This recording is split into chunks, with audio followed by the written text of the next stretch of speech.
Welcome student, मेरे channel में आपका स्वागत है।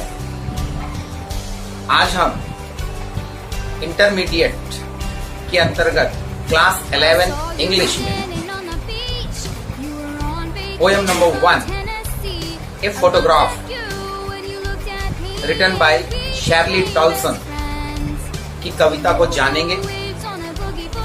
हम जानेंगे कि कैसे इस कविता में शर्ली टॉल्सन ने अपनी मेमोरीज को, जैसा कि आप जानते हैं जो फोटोग्राफ होता है वो मेमोरीज के लिए ही होता है, ठीक है। तो शीर्षक से ही हमारे समझ में आ जाएगा कि किस तरीके से शर्ली टॉल्सन ने अपने इस कविता में अपनी मेमोरीज को डिस्क्राइब किया है और अपने पाठकों से उन्होंने जो है साझा किया है, ठीक है। शर्ली टॉल्सन के बारे में जानना चाहें तो शर्ली टॉल्सन एक ग्रेट पोएटेस थी अपने समय की। ये टीचर भी रही, ये जर्नलिस्ट भी रही, ठीक है। और यहाँ पर जो शर्ली टॉल्सन है ये एक फोटोग्राफ को देख रही है।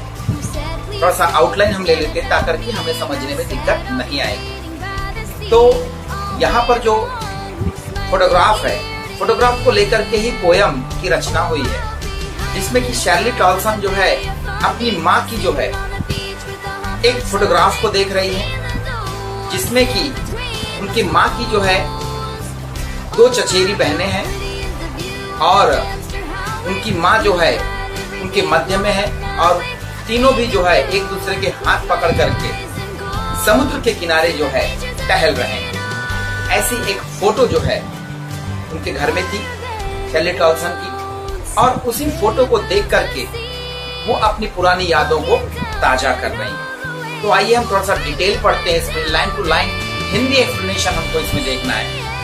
इसमें हम देखेंगे जो पोएटिक डिवाइसेस हैं वो भी है, लेकिन पोएटिक डिवाइसेस को हम दूसरे वीडियो में देखेंगे, क्योंकि इसमें एन्जॉयमेंट भी देखने को मिलेगा, एलिट्रेशन भी देखने को मिलेगा आपको, एपिथेट भी देखने को मिलेगा आपको, और आपको ऑक्सीमोरन का भी एक एग्जांपल है फिगर ऑफ स्पीच के अंतर्गत। तो इसको हम जो है पोएटिक डिवाइसेस के मेरे अगले वीडियो में हम देखेंगे। हम केवल आज जो है इस वीडियो में पोएम को समझते हैं, उनमें जो चीज दर्शाई गई है उसको line to line Hindi explanation हम लोग देखते हैं। ओके, तो मैं रीड करता चलूंगा और आपको एक्सप्लेन करूंगा इन Hindi.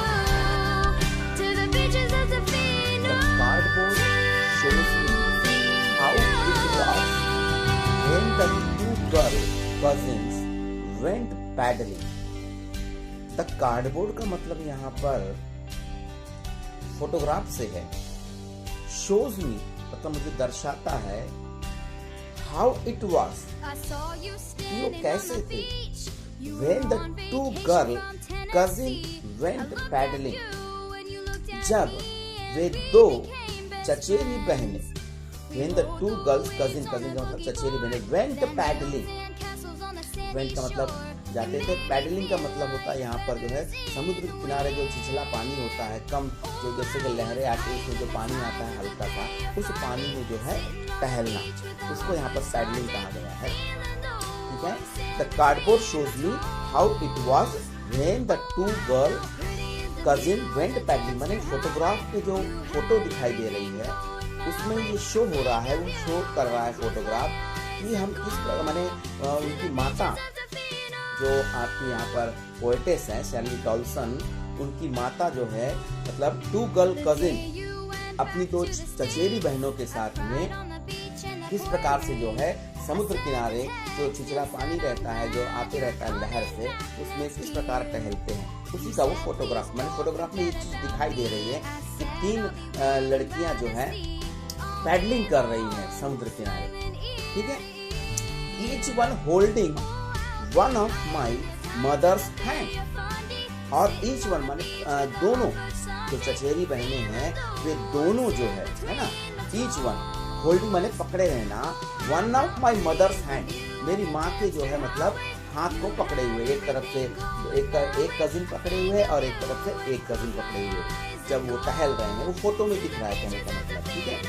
Each one holding one of my mother's hands, and she the big girl, और वह मतलब कि पोएटेस की माँ, शेरली टॉल्सन की मम्मी, ठीक है ना।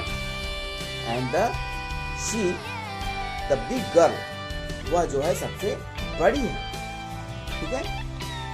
सम 12 years और सो, लगभग जो है 12 वर्ष, मैंने जो अब 3 चचेरी बहन हो गए एक दूसरे की, ठीक है ना। मतलब इनकी मम्मी और उनकी 2 चचेरी बहन, वो तीनों में से जो है मेरी माँ जो है सबसे बड़ी है, लगभग जो है 12 वर्ष की, ऐसा जो है पोएटेस बता रही हैं। All 3 stood still to smile through their hair। अरे जो तीनों फोटो को दिखा करके, फोटो को देख करके वो इमेजिन कर रही है कि वो तीनों जो है फोटो में, है ना, स्टूड स्टिल, स्टूड का मतलब खड़े रहना, स्थिर, स्टिल का मतलब होता है स्थिर खड़े रहना, तीनों भी जो है स्थिर खड़ी हुई हैं। Through their hair, smile through their hair, अपने जो है मतलब बिखरे हुए बालों से जो है मतलब मुस्कुराते हुए।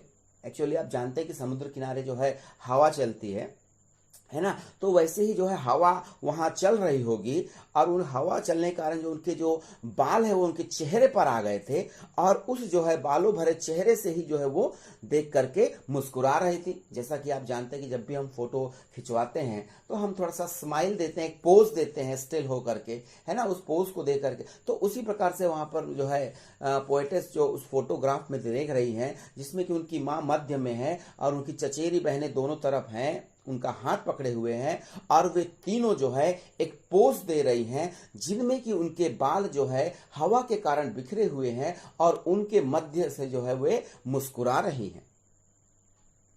ठीक समझ में? At the uncle with the camera, किसकी तरफ देख करके? उनके अंकल की तरफ देख के, चाचा जी की तरफ देख करके, माने जो फोटो खींच रहे हैं, है ना, जो फोटो खींच रहे हैं उनके चाचा जी समुद्र किनारे, उनकी तरफ देख करके वो इस प्रकार का पोज दिए हुए हैं, स्थिर खड़ी होकर के, बिखरे हुए बालों से मुस्कुराते हुए। समझ में आया? आगे पढ़ते हैं। A sweet face my mother's that was before I was born. A sweet face मतलब कवित्री जो है अपने माँ के चेहरे का वर्णन कर रही है कि वो बहुत ही खूबसूरत थी। My mother's that was before I was born, मतलब मेरे पैदा होने के पहले, क्योंकि जो फोटोग्राफ है उसमें जो चित्र दिखाया गया है अपनी चचेरी बहनों के साथ, जो उनकी माता जी जो है समुद्र के किनारे घूम रही हैं, वो फोटोग्राफ जो है तब का है जब वो एक लड़की थी, और तब जो है मतलब जो है उनका विवाह भी ना हुआ होगा, और जो है ना ही लेखिका उस समय रही होंगी। इसलिए यहाँ पर कहा गया है कि a sweet face my mother's that was before I was born, मतलब मेरे जन्म लेने के पहले का वो चेहरा था, और उसमें बहुत ही वह खूबसूरत थी। एंड द सी, और समुद्र, which appears to have changed less, यहाँ पर आपको शेरली टॉल्सन की जो है फिलॉसफी देखने को मिलेगी, जो 2 लाइनों में उन्होंने प्रस्तुत की है। देखें क्या है। At the sea which appears to have changed less, समुद्र जो कि प्रतीत होता है ना, टू हैव चेंज्ड लेस मतलब जिसमें परिवर्तन जो है बहुत कम होता है। जैसा कि आप जानते हैं समुद्र में कितना परिवर्तन है, कोई परिवर्तन नहीं होगा, परिवर्तन नहीं होगा, है ना, उसमें कोई परिवर्तन नहीं होगा क्योंकि पानी ही है, समुद्र का जो आकार है वो वैसे ही रहेगा। ठीक है, यहाँ पे फिलॉसफी क्या है देखिए। Wash their terribly transient feet, एक तरफ तो उन्होंने बताया कि अपरिवर्तित समुद्र को बताया कि जिसमें बहुत कम परिवर्तन देखने को मिलेगा उसके स्वभाव में, उसके वातावरण में, समुद्र के, और दूसरी तरफ क्या कह रहे हैं देखिए। वॉश देयर टेरिबली, टेरिबल का मतलब यहाँ पे अत्यधिक, ट्रांसिएंट का मतलब चेंजेबल, परिवर्तनकारी, फीट का मतलब कदम। जिस प्रकार से आप जब चलते हो, समुद्र के किनारे चलो या कहीं चलो, तो आप जिस तरीके से कदम उठाते हो जल्दी जल्दी, ठीक उसी तरह से जीवन में भी हमारे परिवर्तन आता है हर पल। जैसे हम हर पल जो है अपने कदम को घूमते समय बदलते हैं, ठीक उसी प्रकार से हमारे जीवन में भी परिवर्तन आते रहते हैं। तो यहाँ पे कंपैरिजन बताया जा रहा है कि किस तरीके से समुद्र में जो है बहुत कम परिवर्तन आते हैं, जबकि एक मानव जीवन में बहुत तेजी से परिवर्तन होते हैं।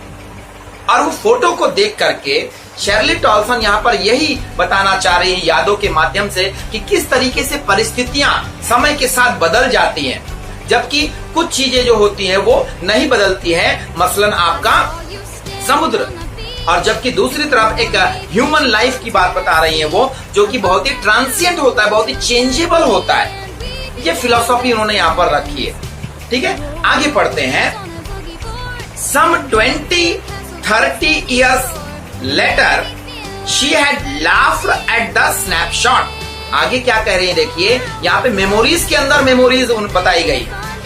कवित्री जो है शेरली टॉल्सन जो है एक फोटो को देख करके स्मरण कर रही है, और स्मरण करते हुए वो साथ में ये भी स्मरण कर रही है कि किस तरीके से बचपन के समय में जब शेरली टॉल्सन मतलब जो है लड़की थी, बच्ची थी, उस समय जो है उनकी माता जो है उनको यही तस्वीर दिखा करके, जो आज ये तस्वीर देख रही है शेरली टॉल्सन, इसी तस्वीर को दिखा करके उनकी माता जो है शेरली टॉल्सन से क्या कहा करती थी, क्या कहती थी, उसको जो है यहाँ पर बताया जा रहा है इस लाइन में। some 20-30 years later, माने कुछ जो है 20 या 30 वर्ष पहले, she had laughed at the snapshot. Shirley Toulson कह रही कि मेरी माता जो है इसी स्नैपशॉट को, इसी चित्र को, इसी फोटो को दिखा करके हंसती थी और कहती थी मुझसे। शेरली टॉल्सन कह रही है कि इसी फोटो को दिखा करके मुझे मेरे बचपन में इसी फोटो को दिखाकर मेरी माँ जो है हंसती थी और कहती थी सी बेटी एंड डॉली, जो करके जो है उनकी चचेरी बहनों के नाम है। कवित्री की जो माँ है उनकी जो चचेरी बहन है, जो कि समुद्र में घूमते समय आपको दिखाया गया है ना, तो उन दोनों के नाम बताए गए हैं, बेटी और डॉली। ठीक है ना। तो बचपन में जो है उनकी माता जो है शेरली टॉल्सन को बताया करती थी कि देखो यहाँ पर जो है इस चित्र में, इस फोटो में देखो, बेटी को देखो और डॉली को देखो। शी हैड से, वो कहती थी, उनकी माँ शेरली से कहती थी बचपन में, and look how they dressed us for the beach, कि देखो, है ना, वे का मतलब बेटी और जो है डॉली और वो स्वयं उनकी माता कैसे, माने हाउ माने कैसे, ड्रेस माने कपड़े पहनना, ठीक है ना, अस माने अपने आप को, मतलब कैसे वो कपड़े पहनते थे उस समय जब वो समुद्र घूमने जाया करते थे, समुद्र किनारे टहलने जाया करते थे, वो किस प्रकार के कपड़े पहन करके जाया करते थे। वह जो है अपनी जो है बच्ची मतलब कि शेरली टॉल्सन को जो है बचपन में उनके जो है बताती थी कि देखो बेटी को देखो, डॉली को देखो, और हम कैसे जो है समुद्र किनारे जो है किस प्रकार के कपड़े पहन करके घूमने जाया करते थे, है ना। अस फॉर द बीच, बीच का मतलब समुद्री किनारा, जो बीच का मतलब होता है समुद्री किनारा, ठीक है ना। The C holiday was her past, और फोटो के हिसाब से अगर देखा जाए तो जो सी हॉलीडे थे वो उनकी माता का भी पास्ट था। मतलब जब माता बचपन में इनको कहानी बता रही थी, है ना, उस फोटो की को दिखा करके, तो वो उस समय वो फोटो उनके लिए उनकी माँ का पास्ट थी। ठीक है कि नहीं, समझ में आ रहा है कि नहीं आपके। तो ठीक वही पीछे बात आ रही है, the C holiday was her past, मतलब उनकी माता के लिए वो फोटो जो था उनके पास्ट, उनके अतीत की बात थी। समुद्र किनारे घूमने जाना, कपड़े पहन करके ढीले ढाले, ठीक है ना। माइन इज हर लाफ्टर, लेकिन मेरे लिए क्या अतीत की बातें थी, मेरे लिए ये अतीत की बातें थी कि किस प्रकार से वह फोटो को दिखा करके अपने अतीत को हंसते हुए मुझे बताती थी। मतलब उस कहानी, उस फोटो के पीछे की जो कहानी थी, जब वो मुझे बचपन में बताती थी और हंसती थी, तो वो हंसी मेरे लिए जो है अतीत है, ऐसा जो है शेरली टॉल्सन कहती है ना। Both wry with the laboured ease of loss, sorry, both wry का मतलब यहाँ पर होता है मुश्किल से, ठीक है ना। विद द लेबर्ड ईज, है ना, राय का मतलब यहाँ पर होता है आपका डिसअपॉइंटमेंट भी कह सकते हैं आप, निराशा जिसको आप कह सकते हैं, डिस्ट्रेस जिसको आप कह सकते हैं, ठीक है ना। तो बोथ राय विद लेबर्ड का मतलब कठिन परिश्रम से, मुश्किल से, है ना। ईज और लॉस मतलब जो है बड़ी मुश्किल से जो है ना, हम दोनों भी इन परिस्थितियों में, मतलब मेरी माता जो है उस जो फोटो को जब बता करके, फोटो को दिखा करके जब मुझे अतीत को बताती थी, तो वह जो है मतलब सामान्य दिखने का प्रयास करती थी। और आज मैं भी इस फोटो को देख करके सामान्य दिखने का प्रयास करती हूँ, क्योंकि आज जो है मेरी माता मेरे बीच में, हमारे बीच में नहीं है, अर्थात उनका देहांत हो गया है। और इसलिए बड़ी मुश्किल से जो है मैं मतलब जो है उसको बड़ी मतलब मुश्किल से उसको जो है मैं मतलब समझ पाती हूँ। ठीक है, ऐसा जो है वो लेखिका यहाँ पर कह रही है। ठीक है, लास्ट स्टैंजा हम लोग देखते हैं। Now she has been dead nearly as many years as that girl lived. आगे शेरली टॉल्सन कह रही है now she has been dead, अब जो है मेरी माता जी जैसा कि मर चुकी है, nearly as many years as that girl lived, मतलब कि जब वो लड़की थी, मतलब जब वो लड़की थी और उनको लड़की माने जब लड़की थी मतलब 12 वर्ष की थी जब वो लड़की थी, और आज उतना ही समय उनको हो गया है मरे हुए, उनका देहांत हुए उतना ही समय हो गया जितना समय जो है उनको मतलब लड़की में जब वो थी, जिस दौरान वो लड़की थी उस समय को जितना समय हो गया है उतना ही समय आज जो है उनको मरे हो गया है। ऐसा जो है शेरली टॉल्सन आगे कहती हैं। And of these circumstances, there is nothing to say at all. And of these circumstances, circumstances का मतलब यहाँ पर जो है घटना या परिस्थिति है ना, there is nothing to say at all, और उस घटना के बारे में मेरे पास कुछ कहने को नहीं है कि कैसे उनका देहांत हुआ, कैसे जो है ये घटना घटी, है ना, उस घटना को लेकर के मेरे पास कहने को कुछ नहीं है। एंड दिस सर्कमस्टांस माने ये परिस्थिति, ये घटना बताने के लिए मेरे पास जो है कुछ ज्यादा शब्द नहीं है, उसके विषय में कहने के लिए मेरे पास कुछ नहीं है। इट्स साइलेंस साइलेंसेस, इसका तात्पर्य है कि जो परिस्थिति के कारण जो आज शांति है, जो चुप्पी है, उस चुप्पी के बारे में मुझे कहने के लिए कुछ नहीं है, अर्थात वह चुप्पी ही मुझे जो है चुप कर देती है उस परिस्थिति के कारण। ठीक है, अगर आपको मेरा चैनल पसंद आ रहा हो तो इसको सब्सक्राइब करना ना भूलें और अपने दोस्तों और मित्रों को इसे जो है शेयर कर दें, लाइक कर दें। ओके।